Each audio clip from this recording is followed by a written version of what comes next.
Alrighty, so I'm going to be going over how this person got a 1 on a discussion board post. I'm going to give them advice along the way, give you advice so you can see how they could have taken this post from a 1 to a 4.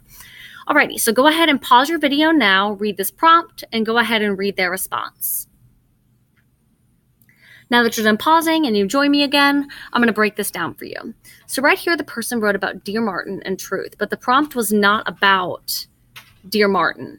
The prompt was about the Martin Luther King article as well as the poem. So their first mistake was not reading the directions of the prompt.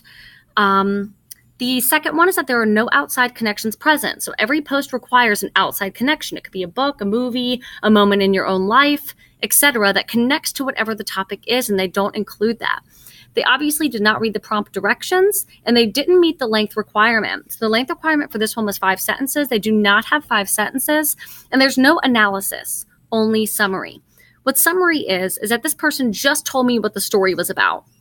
They didn't really analyze anything, tell me the why it matters, why it's important. That's the next level of analysis. So what they could have done is discussed how hopeful leaders take action in general. How do they encourage action? And that's part of the question above.